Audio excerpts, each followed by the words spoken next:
রথযাত্রার দিন ক্রমেই এগিয়ে আসছে। রথযাত্রা মানে বাঙালির দুর্গাপুজোর কাউন্টডাউন শুরু।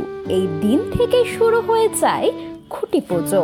এছাড়াও রথযাত্রা ঘিরে নানান শুভ কিছু আয়োজিত হতেই থাকে। পুরীর জগন্নাথ রথযাত্রা ঘিরে কিছু চমকপ্রদ তথ্য বলা হয়। প্রায় 450 বছরের পুরনো পুরীর রথযাত্রা উৎসব। ব্রহ্মপুরাণ, পদ্মপুরাণ, কপিল সংহিতা, স্কন্দ পুরাণে এর উল্লেখ রয়েছে বলেও কিন্তু দাবি করা হয়।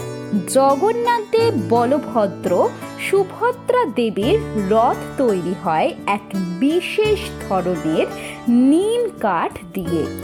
পুরীর রথযাত্রার পরম্পরায় আনুষ্ঠানিকভাবে রাজা গজপতি রাস্তা পরিষ্কার করেন রথযাত্রার জন্য। জগন্নাথ দেবের রথের নাম নন্দীঘোষ। এটিতে থাকে 16টি চাকা, উঁচু হয় 44 ফুট। বলভদ্রের রথের নাম তালধ্বজ। এটি 43 ফুট উঁচু হয়ে থাকে এবং যার মধ্যে 14টি চাকা থাকে। সুভদ্রা দেবীর রথের নাম দর্পদলন। এটিতে 12টি চাকা থাকে। রথের উচ্চতা 42 ফুট। চলুন জেনে নেওয়া যাক এই রথ তৈরির নিয়ম। জগন্নাথ দেবের রথ তৈরি করতে 2 মাস সময় লাগে। এই সময়ে বেশ কিছু নিয়ম মেনে চলতে হয়। একটি রথ তৈরি করতে প্রথম এবং সবচেয়ে গুরুত্বপূর্ণ জিনিস হলো কাঠ নির্বাচন। রথের জন্য পেরেক বা যে কোনো কাঠ ব্যবহার করা হয় না।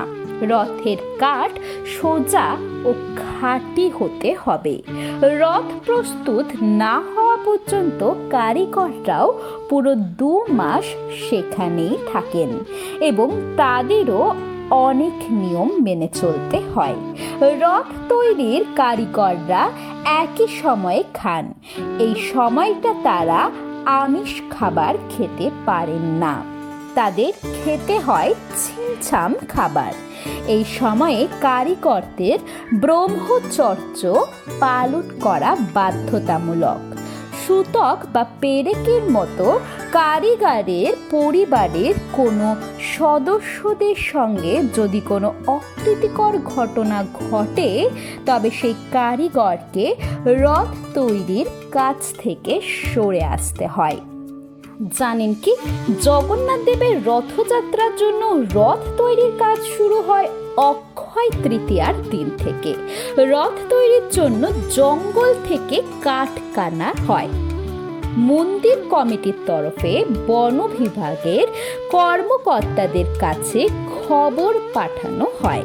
তারপরে মন্দিরের পুরোহিতরা জঙ্গলে গিয়ে সেই গাছের পুজো করেন। নির্দিষ্ট সেই গাছের গুড়ি সোনার কুড়োল দিয়ে কাটা হয়। এই কুঠারটি প্রথমে ভগবান জগন্নাথের মূর্তির পায়ে স্পর্শ করানো হয়। জগন্নাথের রথ তৈরিতে ব্যবহার করা হয় নিম ও হাসি গাছের কাঠ। রথযাত্রায় ভগবান জগন্নাথ, বলভদ্র এবং বোন সুভদ্রা প্রত্যেকেরই রথ তৈরি করা হয়। এইভাবে মোট 3টি রথ তৈরি করা হয়। 3টি রথ নির্মাণের জন্য প্রায় 884টি গাছের 12 ফুটেরও কাণ্ড ব্যবহার করা হয়। এগুলো থেকেই রথের স্তম্ভগুলো তৈরি করা হয়। আশা করি আজকের ভিডিওটি আপনাদের ভালো লেগেছে। ভিডিওটি ভালো লেগে থাকলে লাইক, কমেন্ট, শেয়ার। আর আপনি যদি আমার চ্যানেলে নতুন হয়ে থাকেন তাহলে চ্যানেলটিকে সাবস্ক্রাইব করে পাশে থাকা বেল আইকনটি প্রেস করে দিতে একদম ভুলবেন না, এমন সব ভিডিও সবার আগে শোনার জন্য।